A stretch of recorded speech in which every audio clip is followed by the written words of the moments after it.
Welcome to my YouTube channel. मैं CA Shammi Saluja. देखिए, आज हम लोग इनरोल्ड एजेंट का ये पहला लेक्चर स्टार्ट करने जा रहे हैं। तो because it's a live online batches, I guess मेरी आवाज़ सभी स्टूडेंट को सुनाई दे रही होगी। सो देखिए, आप अगर टैक्सेशन सब्जेक्ट को पढ़ने जा रहे हैं गाइज, सो बिकॉज देखिए इसमें 3 पार्ट्स हैं, पार्ट 1, पार्ट 2। जो पहला पार्ट है वो इंडिविजुअल के टैक्सेशन के रिस्पेक्ट में बात करता है। तो देखिए, किसी भी टैक्सेशन को अगर आपने अच्छे इन डेप्थ स्टडी करना है तो आपके अंदर एक सबसे इंपॉर्टेंट क्वालिटी गाइस क्या होनी चाहिए? Good interpretation skill. देखिए, इंटरप्रिटेशन स्किल अच्छी इसलिए रिक्वायर्ड है क्योंकि जो इनरोल्ड एजेंट सब्जेक्ट है यूएस टैक्सेशन, यहाँ पर purely multiple choice question based exam है। तो जब एक एमसीक्यू बेस्ड एग्ज़ाम है, नेगेटिव मार्किंग बिल्कुल नहीं है। सो 4 ऑप्शन आपके सामने होते हैं और आपको चूज़ करना है। 100 क्वेश्चंस होंगे जिसमें से 15 क्वेश्चंस जो होते हैं वो प्रैक्टिकल होते हैं, मतलब जिनकी मार्किंग नहीं होती है, केवल एक्सपेरिमेंटल क्वेश्चंस होते हैं। बाकी 85 क्वेश्चंस आपको अटैम्प्ट करने हर पेपर में, और आपका पासिंग परसेंटेज गाइस 70%। तो देखिए, अगर अब एक टैक्सेशन एक लॉ का सब्जेक्ट मैं इसको कहूँगा, तो जब आप एक टैक्सेशन को पढ़ रहे हैं तो you should have good interpretation skill. और गुड इंटरप्रिटेशन स्किल के साथ साथ आपको हर बेसिक फंडामेंटल, जैसे देखिए टैक्सेशन में बहुत सारी टर्मिनोलॉजी आएंगी, उन टर्मिनोलॉजी में हम कुछ जो पहला लेक्चर हम लोग लेते हैं वो बहुत बेसिक चीज़ों को भी बहुत अच्छे से कवर करते हैं। जैसे आप डिडक्शन है, कई बार आपको असेसमेंट टैक्सेबल ईयर आएगा, तो रेसिडेंशियल स्टेटस है, एजीआई है। तो ऐसी बहुत सारी बेसिक टर्मिनोलॉजीज होती है जो एक स्टूडेंट को नहीं पता होती। बिकॉज गाइज आप देखिए, यूएस का टैक्सेशन आप फर्स्ट टाइम पढ़ रहे हैं।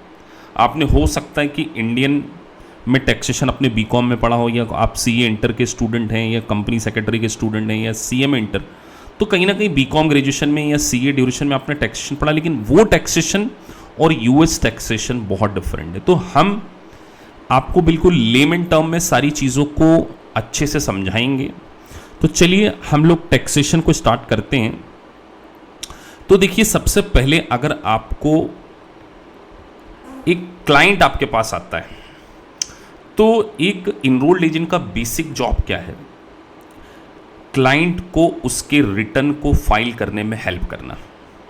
और इनकम टैक्स का जब आप रिटर्न फाइल करते हैं तो कहीं ना कहीं डिटर्मिनेशन ऑफ टैक्स लायबिलिटी एक क्राइटेरिया होता है। तो अगर आपको किसी टैक्स पेयर की टैक्स लायबिलिटी को फाइंड आउट करना है तो क्या क्या चीज़ें आपको देखनी पड़नी चाहिए? तो सबसे पहला चीज़ आती है कि जब आपके पास अगर कोई क्लाइंट आता है तो आप सबसे पहला क्वेश्चन तो उससे यही पूछिए कि उसका फाइलिंग स्टेटस क्या है। अब सर, फाइलिंग स्टेटस क्या होता है? तो फाइलिंग स्टेटस का मतलब कि जो टैक्स पेयर है वो किस स्टेटस के रूप में अपना टैक्स को फाइल करना चाहता है। क्या वो कॉरपोरेशन का रिटर्न फाइल करना चाहता है, पार्टनरशिप का रिटर्न फाइल करना चाहता है, या इंडिविजुअल का रिटर्न फाइल करना? अब इंडिविजुअल का रिटर्न फाइल करना चाह रहा है सपोज दैट, तो गाइज इंडिविजुअल में भी क्या होती हैं, फर्दर कैटेगरीज होती हैं। जैसे यूनाइटेड स्टेट ऑफ अमेरिका में स्टेटस चलता है married filing jointly, married filing separately, widows के कॉन्सेप्ट अलग है, head of the house hold अलग है। तो आपको सबसे पहले ये देखना होगा कि क्लाइंट जो है उसका स्टेटस क्या है, वो किस स्टेटस के रूप में अपने रिटर्न को क्या करना चाहता है, फाइल करना चाहता है। ठीक है सर, हमने एक बार रिटर्न को डिसाइड कर लिया कि किस स्टेटस में वो फाइल करना चाह रहा है। उसके बाद डिडक्शन। देखिए, डिडक्शन क्या होती है इसको हम समझते हैं। अगर हम यहाँ पे डिडक्शन के बारे में बात कर रहे हैं तो डिडक्शन एक टैक्स पेयर को ऐसी डिडक्शन जिससे कि उसकी टैक्सेबल इनकम क्या होती है, कम होती है। बहुत सारी डिडक्शंस हैं, वो हम एक एक करके पढ़ेंगे। फिर उसके बाद उसको अपना उस करंट ईयर में, टैक्सेबल ईयर में अपना रिटर्न फाइल करना भी है कि नहीं। जैसे एक स्टैंडर्ड डिडक्शन होती है। अगर आप इंडियन कॉन्टेक्स्ट के स्टूडेंट, तो आप जैसे जानते हैं कि इंडिया में स्लैब रेट चलते हैं, बेसिक एग्जम्पशन लिमिट से अगर आपकी इनकम एक्सीड होती है तभी आपको क्या करना पड़ता है, इनकम टैक्स का रिटर्न फाइल करना पड़ता है। तो ऐसे ही यूनाइटेड स्टेट में भी ये कल्चर चलता है। तो सबसे पहले 3 क्वेश्चंस आपको करने पड़ेंगे। उसका फाइलिंग स्टेटस क्या है, उसको कौन कौन सी डिडक्शन मिल सकती है, और उसकी फाइलिंग रिक्वायरमेंट्स, क्या वो फाइलिंग रिक्वायरमेंट में है भी कि नहीं, एलिजिबल है भी कि नहीं रिटर्न फाइल करने के लिए। तो ये सारी चीज़ें हमें देखनी पड़ेंगी। तो पूरे सब्जेक्ट में हम इन बातों को अंडरस्टैंड करने वाले। अब देखिए, अगर आपके पास एक ऐसा क्लाइंट आता है, बिल्कुल मैं लेमन टर्म में आपको चीज़ों को समझाने की कोशिश कर रहा हूँ। अगर मान के चलिए आपके पास एक ऐसा क्लाइंट आता है जिसने कि पिछले साल भी क्या कर रखा है, रिटर्न फाइल कर रखा है, टैक्स का रिटर्न फाइल कर रखा है। अब वो आपके पास दोबारा रिटर्न फाइल करने आ रहा है, लेकिन आपके पास तो फर्स्ट टाइम आ रहा है। तो आपके क्या क्वेश्चन हो सकते हैं? तो देखिए, फाइलिंग रिटर्न को फाइल करने के लिए फाइलिंग रिक्वायरमेंट, ये आपको स्टडी यूनिट 1 में पढ़ाया जाएगा कि जो फाइलिंग रिक्वायरमेंट्स होती हैं, इसको मैं नीचे कर लेता हूँ। तो सबसे पहले आपको क्या करना चाहिए, एक अच्छा टैक्स रिटर्न प्रिपेयर जो है वो अपने क्लाइंट से क्या करेगा, लास्ट ईयर का रिटर्न मांगेगा। सर लास्ट ईयर के रिटर्न की क्यों रिक्वायरमेंट्स होगी? सोचिए कि अगर उस क्लाइंट ने पिछले साल भी रिटर्न फाइल किया है, लास्ट ईयर रिटर्न फाइल किया है, तो उस रिटर्न को स्टडी करके आपको बहुत सारी चीज़ों का नॉलेज मिल जाएगा। जैसे कि उसका फाइलिंग स्टेटस लास्ट ईयर क्या था, कौन कौन सी डिडक्शन उसने क्लेम की थी, कितनी टैक्स लायबिलिटी उसकी आई थी, किसी प्रकार का, जैसे यहाँ पे मैंने मेंशन किया है प्रिंसिपल रेसिडेंस। देखिए, रेसिडेंशियल बेसिस पे अगर किसी के पास अपना ओन हाउस होता है या उसने पिछले साल कोई हाउस खरीदा है, तो उसकी कुछ क्रेडिट्स मिलती है जो हम आने वाले समय में पढ़ेंगे। तो पिछले साल के रिटर्न को पढ़ने के बाद आपको उस क्लाइंट के बारे में कुछ हिस्ट्री का नॉलेज मिल जाएगा। क्या कोई मैथमेटिकल एरर्स वगैरह हो गए थे, तो बहुत सारी ऐसे नॉलेज आपको लास्ट ईयर का रिटर्न देख के क्या है, पता चल जाती है। और यूनाइटेड स्टेट ऑफ अमेरिका में देखिए टैक्स के फॉर्म चलते हैं। जैसे हमारे यहाँ ITR के फॉर्म चलते हैं ना, ITR 1, ITR 2, वैसे वहाँ पर एक इंडिविजुअल के लिए जो फॉर्म चलता है उसका नाम है 1040। तो वो 1040 की आप कॉपी लेकर उसको पूरा स्टडी करके ये पता कर सकते हैं कि लास्ट ईयर उसकी क्या क्या चीज़ें थी, और उसके बेसिस पर आप करंट ईयर की इंफॉर्मेशन को अरेंज कर सकते हैं।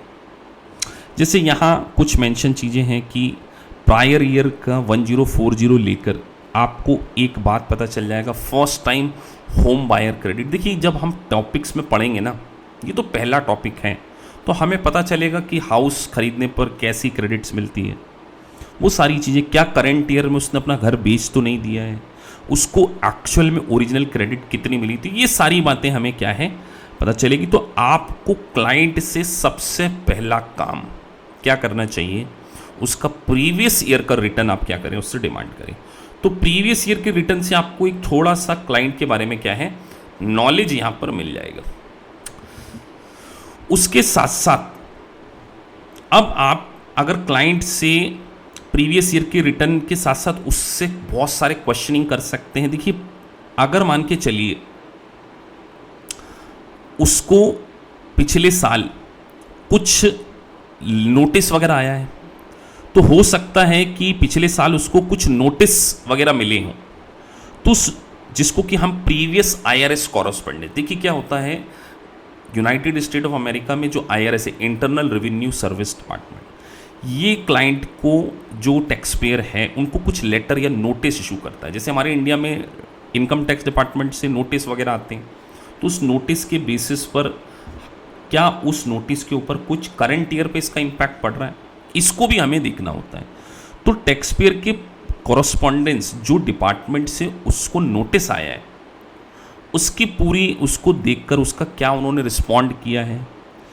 हो सकता है कि डिपार्टमेंट ने उन कुछ एडजस्टमेंट्स या उसके अगेंस्ट में कुछ डिसीजन दिए हो जिसका इम्पैक्ट पिछले साल के उन नोटिस का इम्पैक्ट करंट ईयर में उसका पड़ता। तो आप इस नोटिस इनकम टैक्स डिपार्टमेंट, मैं यहाँ पे इनकम टैक्स डिपार्टमेंट यूज़ कर रहा हूँ, डिपार्टमेंट और जो टैक्स पेयर है उसके बीच में अगर किसी प्रकार का कोई कॉरेस्पॉन्डेंस है, किसी प्रकार का कोई नोटिस उन्होंने दिया है, तो उसको भी पता करके आपको क्या है गाइस, इंफॉर्मेशन मिलती है कि आपको करंट ईयर के रिटर्न में किस तरीके से प्रिपरेशन करनी है। तो आप क्लाइंट की प्रीवियस कॉरस्पॉन्डेंस को क्या कर सकते हैं, स्टडी कर सकते हैं। अगर कोई प्रायर ईयर ऑडिट हुआ हो डिपार्टमेंट के द्वारा, टैक्स पेयर का कोई ऑडिट कराया गया हो, तो उसको भी क्या कर सकते हैं, आप स्टडी कर सकते हैं। तो ये चीज़ें आपको क्लाइंट से मिलेंगी, तभी आप उसका क्या है, करंट ईयर का जो है सही रिटर्न फाइल कर पाएंगे।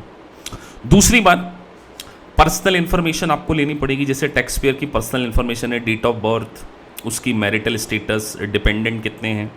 देखिए ये पर्सनल इन्फॉर्मेशन क्यों ज़रूरी है, क्योंकि पर्सनल इन्फॉर्मेशन के बेसिस पर आप उसकी स्टैंडर्ड डिडक्शन को कैलकुलेट कर सकते हैं। जैसे यहाँ पे 65 ईयर जो किसी पर्सन की एज अगर 65 के ऊपर है तो उसको कुछ एडिशनल डिडक्शन मिलती है। अब उसका मैरिटल स्टेटस पता करेंगे तो अभी तो आप पता कर पाएंगे कि वो मैरिड फाइलिंग जॉइंटली करना चाहता है या मैरिड फाइलिंग सेपरेटली करना चाहता है। तो उसकी फ़ोटो आईडीज़ वगैरह आप ले सकते हैं, क्योंकि यहाँ आप उसको क्या कर रहे हैं। और देखिए गाइस, ये इन्फॉर्मेशन आपको प्रैक्टिकली भी पता होनी चाहिए। सोचिए आप इनरोल्ड एजेंट बन जाते हैं, आपके पास लाइसेंस आ जाता है, और आपको अगर आप फ्रीलांसिंग बेसिस पे कोई काम स्टार्ट करते हैं अपना, तो इट मे बी पॉसिबल कि आपको कोई क्लाइंट मिला, तो आपको स्टार्ट कैसे करना है। तो सबसे पहले तो उससे प्रायर ईयर रिटर्न की आप एक कॉपी ले लीजिए, उससे इंफॉर्मेशन कलेक्ट कीजिए और अपने फिर करंट ईयर की रिटर्न की प्रिपरेशन आप क्या कर सकते हैं, स्टार्ट कर सकते हैं। तो सबसे पहला काम तो आपको पिछले साल के रिटर्न को क्या करना है, लेकर स्टडी करना है। अब कुछ टर्मिनोलॉजीज को मैं यहाँ पर आपको समझाने वाला हूँ। जैसे कि एक वर्ड आया था यहाँ पे, डिडक्शन। अब देखिए, डिडक्शन से आपकी जो टैक्सेबल इनकम है वो क्या होती है, रिड्यूस होती है। तो टैक्सेबल इनकम के कारण जो इनकम रिड्यूस होती है उसको हम यहाँ पर अब समझने वाले हैं। सबसे पहले आपके सामने एक हेडिंग है, what is the difference between standard deduction and itemised deduction.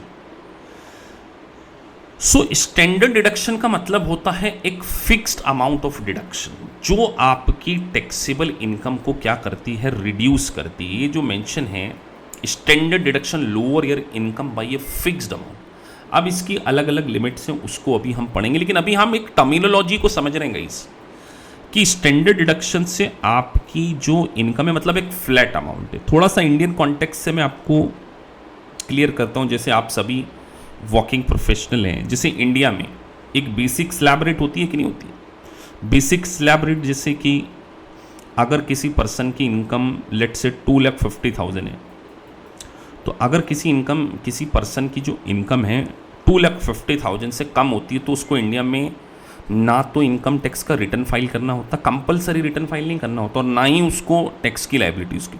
तो इसी तरीके से अगर आपकी यूनाइटेड स्टेट में जो इनकम है वो स्टैंडर्ड डिडक्शन एक अमाउंट है फिक्स्ड, कि इस अमाउंट से आपकी इनकम क्या कर दी जाती है, कम कर दी जाती है। इसका मतलब सर, अगर लेट से जैसे इंडिविजुअल के लिए $12,400 पर एनम, अगर आपकी इनकम $12,400 है, तो आपको वहाँ पर इनकम टैक्स का रिटर्न फाइल करने की कोई ज़रूरत नहीं है। आपको किसी भी प्रकार का कोई टैक्स पे करने की ज़रूरत नहीं है, बेसिक लिमिट है। इसको हम पूरा डिटेल में समझेंगे, लेकिन अभी मैं आपको केवल टर्मिनोलॉजी को समझा रहा हूँ। तो स्टैंडर्ड डिडक्शन क्या होता है, एक फिक्स्ड अमाउंट। अब एक वर्ड आता है आइटमाइज्ड डिडक्शन। तो आइटमाइज्ड डिडक्शन क्या है, एक एलिजिबल लिस्ट ऑफ एक्सपेंडिचर है जो आपकी इनकम को क्या करता है, एजीआई एडजस्टेड ग्रॉस इनकम को क्या करता है, रिड्यूस करता है। जैसे कि चैरिटी में कोई एक्सपेंडिचर है, उसके साथ साथ आपने कोई इंटरेस्ट पे किया है, तो इससे बहुत सारी शेड्यूल बताए गए हैं जिसके अंदर क्या है, आपको लिस्ट ऑफ एक्सपेंडिचर दिए गए हैं, जिसके बेसिस पर आप आपकी इनकम को क्या कर सकते हैं, रिड्यूस कर सकते हैं, और उसके बेसिस पर आपकी टैक्स लायबिलिटी भी जो होती है वो क्या हो जाती है, कम हो जाती है। तो मैं आपको यहाँ पर ये बताना चाह रहा हूँ कि अगर आपको आइटमाइज देखने को मिले। आइटमाइज डिडक्शन मतलब specific list of expenditure. Standard deduction का देखिए ये चैप्टर्स हैं गाइस, इनके ऊपर सेपरेट चैप्टर है। आइटमाइज के ऊपर सेपरेट चैप्टर है पूरा। सो आपको अभी सिर्फ स्टार्टिंग में ये समझना है कि एक लिस्ट ऑफ एक्सपेंडिचर जिसके बेसिस पर आप क्या कर सकते हैं, अपनी इनकम को रिड्यूस कर सकते हैं और अपनी टैक्स लायबिलिटी कम कर सकते हैं। लेकिन स्टैंडर्ड डिडक्शन क्या है? स्टैंडर्ड डिडक्शन एक फिक्स डॉलर अमाउंट है जिस लिमिट तक आपको डिडक्शन मिलती है। तो एक बात आपको ध्यान रखना होगा, कोई भी एसएससी, कोई भी टैक्स पेयर दोनों में से कोई एक ही चीज को क्लेम कर सकता है। या तो वो स्टैंडर्ड डिडक्शन को क्लेम कर ले या आइटमाइज डिडक्शन को क्लेम कर ले। आइटमाइज डिडक्शन मतलब लिस्ट ऑफ एक्सपेंडिचर और आपका स्टैंडर्ड डिडक्शन क्या फिक्स। तो दोनों में से जो ज़्यादा है, सपोज दैट आपकी लिस्ट ऑफ एक्सपेंडिचर $7,000 की लेकिन आइटमाइज डिडक्शन 12,400 की, तो फिर आप क्या करेंगे? यहाँ पर आप स्टैंडर्ड डिडक्शन को क्लेम करेंगे, आप आइटमाइज डिडक्शन को क्लेम नहीं करेंगे, क्योंकि आप चाहेंगे ना कि आपकी जो टैक्स लायबिलिटी है वो कम से कम आए। तो ये सारी चीज़ें ध्यान रखना है कि स्टैंडर्ड डिडक्शन और आइटमाइज दोनों को एक साथ क्लेम नहीं किया जा सकता, दोनों में से किसी एक को ही हम क्या कर सकते हैं, क्लेम कर सकते हैं। तो आइटमाइज स्पेसिफिक लिस्ट है और स्टैंडर्ड एक डॉलर अमाउंट फिक्स है। तो ऐसे लेमन टर्म में आपको ना पहले बेसिक टर्मिनोलॉजीज तो गाइस क्लियर हो, तभी आप चीज़ों को क्या कर पाएंगे, अच्छे से अंडरस्टैंड कर पाएंगे। अब जैसे यहाँ पर स्टैंडर्ड डिडक्शन की एक लिमिट बताई गई है। देखिए लिमिट आपको कुछ याद रखनी पड़ेंगी, सारी याद रखने की ज़रूरत नहीं है। एग्ज़ाम में आपको मल्टीपल चॉइस क्वेश्चन में दिया होगा, जैसे सिंगल और मैरिड फाइलिंग सेपरेटली। देखिए वहाँ पे स्टेटस होते हैं अलग अलग। अगर एक सिंगल पर्सन है या और अगर वो मैरिड भी है तो उसके लिए जो स्टैंडर्ड डिडक्शन होगी वो 12,400 की इंडिविजुअल पर एक स्टैंडर्ड डिडक्शन है कि वो अपनी इनकम से क्या कर सकता है, 12,400 की डिडक्शन ले सकता है। लेकिन अगर वो कपल है, जॉइंटली रिटर्न फाइल करना चाहते हैं, तो ये जो लिमिट है गाइस ये 24,800 हो जाती है, जस्ट डबल हो जाती है। Head of the house hold की डेफिनेशन हम अभी पढ़ेंगे।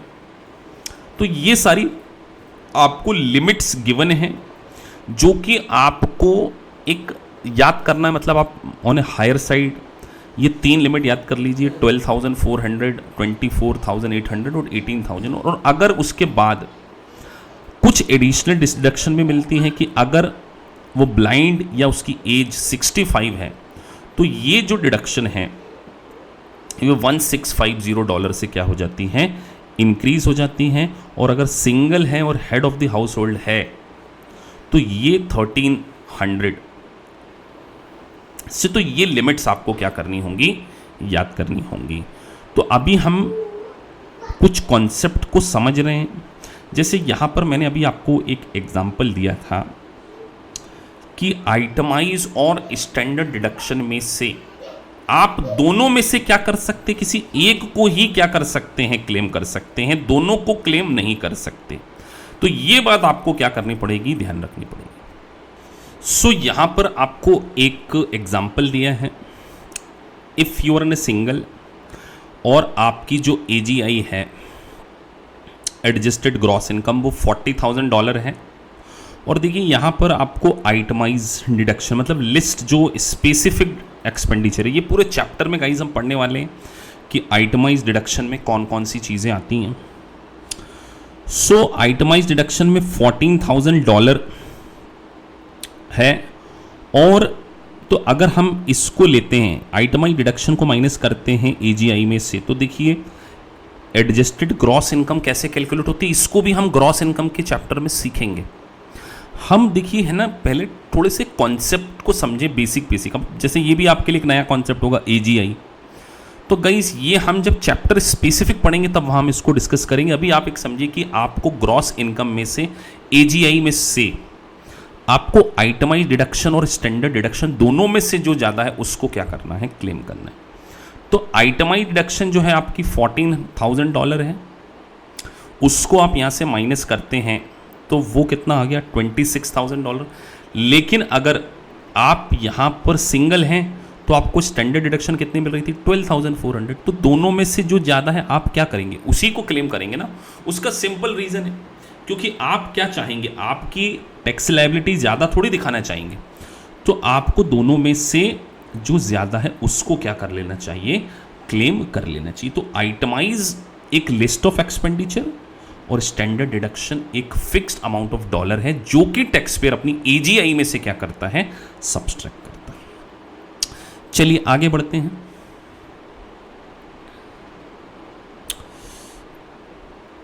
अभी आपको मैंने आइटमाइज और स्टैंडर्ड डिडक्शन के, अब देखिए आपके पास एक क्लाइंट आता है तो आपको अगर वो इंडिविजुअल है तो उससे 2 क्वेश्चन और करने कि क्या वो अपना रिटर्न एज ए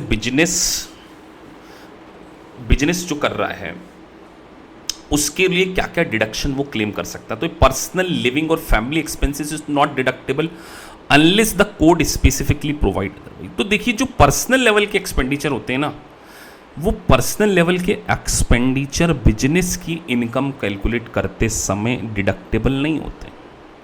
जैसे एग्जांपल दिया उन्होंने, non deductible expenses including rent, insurance premium paid for a tax payer, life insurance premium आपने पे किया, पर्सनल इंटरेस्ट पे किया, खुद के फूड क्लॉथिंग से रिलेटेड एक्सपेंडिचर किए गए, तो इसकी आपको डिडक्शन नहीं मिलेगी, क्योंकि ये आप अपने क्या है इनकम को, ये इनकम का एप्लीकेशन है, ये इनकम कमाने के बाद उस इनकम को क्या कर रहे हैं आप, यूज कर रहे हैं।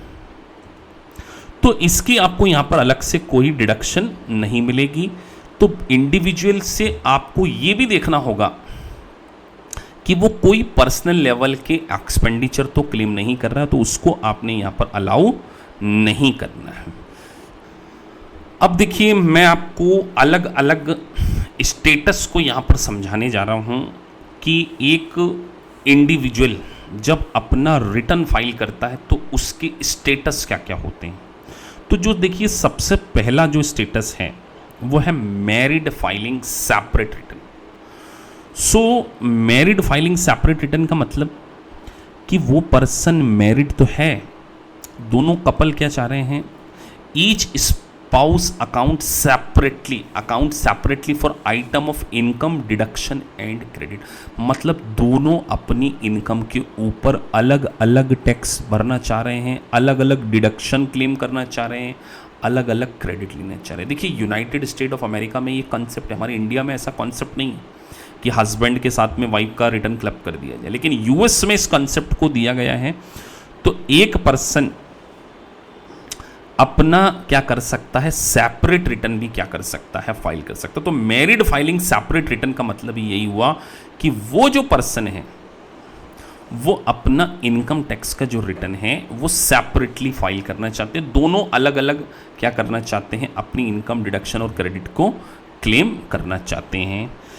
अगला स्टेटस जो है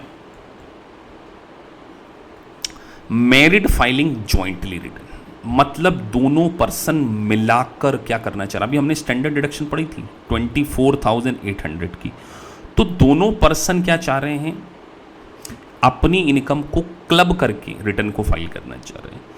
तो सबसे पहले tax payer can choose married filing jointly as their filing status if they are consider married and both spouse are agree to file a joint return. तो दोनों स्पाउस को क्या करना पड़ेगा, अग्री होना पड़ेगा कि they want to file their return jointly. और गाइज इसके साथ साथ एक और बात, यहां एक वर्ड लिखा if they are considered married, मतलब अगर वो मैरिड नहीं है सो उनकी रिटर्न को ज्वाइंटली फाइल नहीं किया जा सकता। अब ये टर्मिनोलॉजी बड़ी इंपॉर्टेंट है, जैसे हम इसको पहले प्रोविजन को रीड करते हैं, the two individual are treated as a legally married for entire tax year if the last day, देखिए यूनाइटेड स्टेट में जो last day of tax year है वो होता है 31 दिसंबर, मतलब 31 दिसंबर के लास्ट डे पर अगर वो लीगली मैरिड है, मतलब उनका डाइवोर्स नहीं हुआ है, तभी उनको मैरिड पर्सन माना जाएगा और वो अपने रिटर्न को जॉइंटली क्या कर सकते हैं, फाइल कर सकते हैं। तो मतलब मैं एग्जाम्पल के तौर पे कहूँ कि अगर 11:58 पर दो पर्सन 31 दिसंबर की रात को 11.58 पर वो मैरिज कर लेते हैं,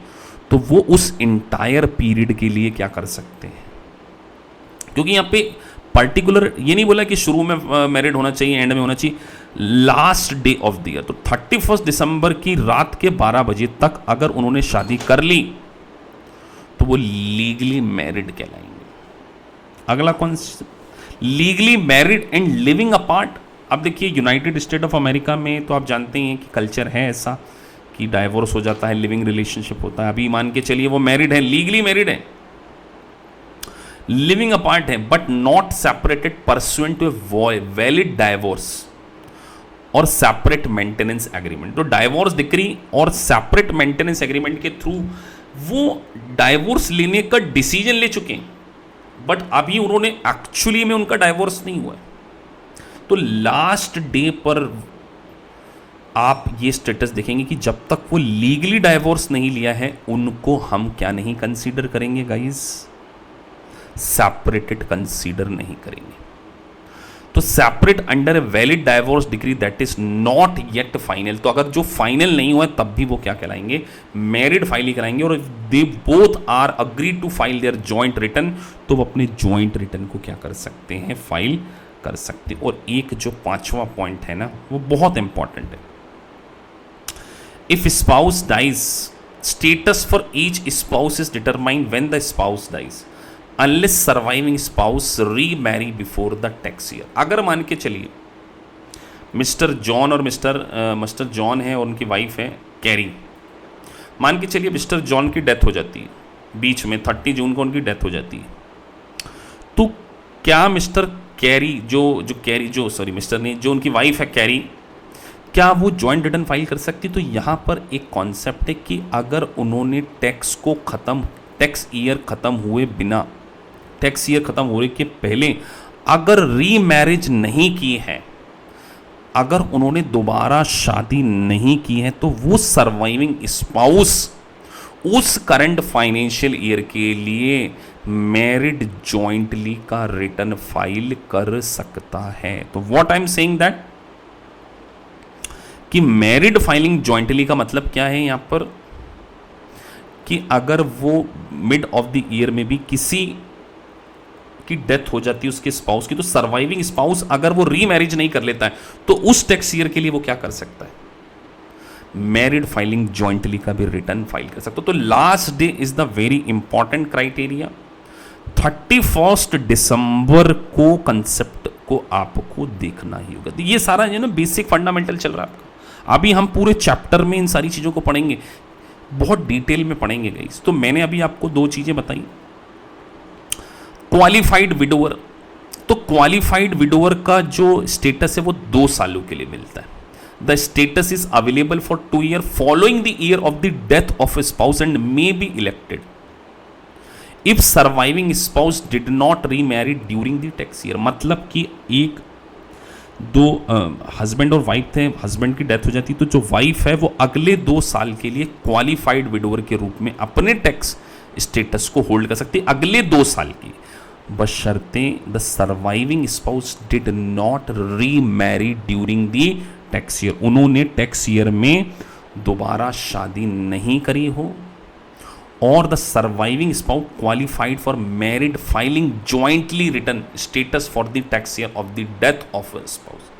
मतलब जिस ईयर में उनके हस्बैंड की डेथ हुई थी उस ईयर में वो क्वालिफाई करती थी सर्वाइविंग स्पाउस के रूप में अपना जॉइंट रिटर्न फाइल करने के लिए, और अपने हाउस होल्ड का 50% वो क्या करते हो, एक्सपेंडिचर बियर करती है। The surviving spouse maintain household for a taxable year. Household maintenance means the spouse furnish more than 50% of cost to maintain the household of the tax year. मतलब अपने house hold के maintenance का वो 50% self beer करती है, और उनके साथ उनके डिपेंडेंट चाइल्ड रहते हैं।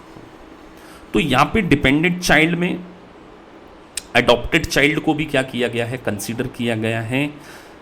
Surviving spouse can file joint return if the tax year of the death of the spouse. This line is very important. तो उस पर्टिकुलर ईयर में वो क्या कर सकती हैं, सर्वाइविंग स्पाउस जॉइंट रिटर्न को क्या कर सकती है, फाइल कर सकती हैं। तो एक इंपॉर्टेंट बात यहाँ पर, एक कई बार बच्चों का क्वेश्चन था सर अडॉप्टेड चाइल्ड तो लीगली चाइल्ड है, लेकिन फोस्टर चाइल्ड जिसको केवल आप, क्या होता है कि अमेरिका में है ना, कुछ लोग चाइल्ड के मेंटेनेंस का एक वो ले लेते हैं कि लीगली उनके मेंटेनेंस से रिलेटेड, तो इस चाइल्ड को ओन चाइल्ड में कंसीडर नहीं किया गया।